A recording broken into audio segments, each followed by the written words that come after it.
अजब गजब एपिसोड में आपका एक बार फिर से हार्दिक स्वागत है।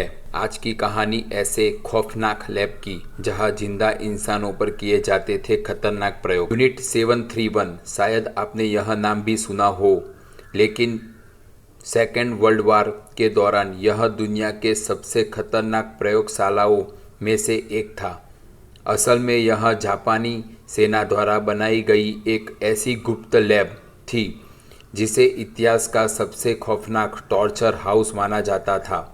ऐसा इसलिए क्योंकि यहाँ जिंदा इंसानों पर ऐसे ऐसे खतरनाक प्रयोग किए जाते थे जिसके बारे में जानकर लोगों की रूह कांप तक जाती थी। वैसे तो यह लैब चीन के पिंगफांग जिले में था, लेकिन इसका संचालन जापान सेना करती थी। दरअसल यूनिट 731 को जापान सेना ने जैविक हथियार बनाने के लिए शुरू किया था ताकि वो अपने दुश्मनों पर इसका इस्तेमाल कर सके।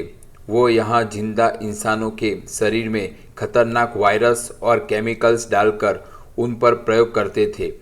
इंसानों को इस खौफनाक लैब में ऐसी ऐसी यातनाएं दी जाती थी जिसके बारे में शायद ही आपने कभी सोचा होगा। आपको बता दें कि यूनिट 731 लैब में चीन, अमेरिका और ब्रिटेन जैसे देश से पकड़े गए लोगों पर जानवरों की तरह प्रयोग होते थे।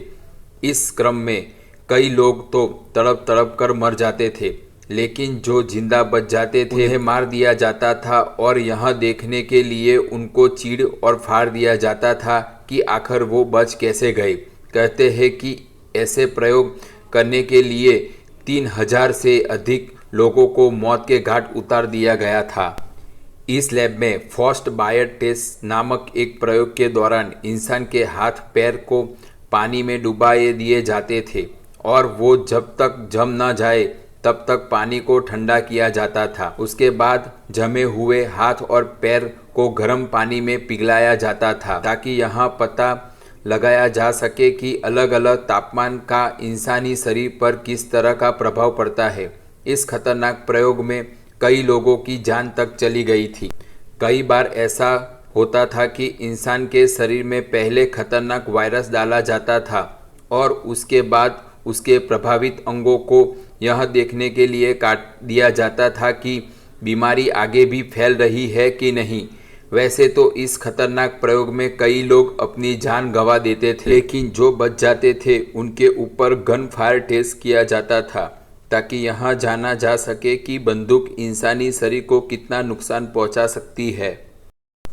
चीन के पिंगफांग में मौजूद यूनिट 731 खतरनाक प्रयोग करने वाला कोई इकलौता लैब नहीं था, बल्कि चीन में इसकी और भी शाखाएं, जिनमें लिकाओ 162, मुडनजियांग 643, सुनवो 673 और हेलर 543 शामिल थे। हालांकि सेकेंड वर्ल्ड वार के बाद इन सारी प्रयोगशाला में खतरनाक प्रयोग करने का काम रुक गया और ये जगह वीरान हो गई। अब तो इनमें से कई जगह पर लोग घूमने के लिए जाते हैं।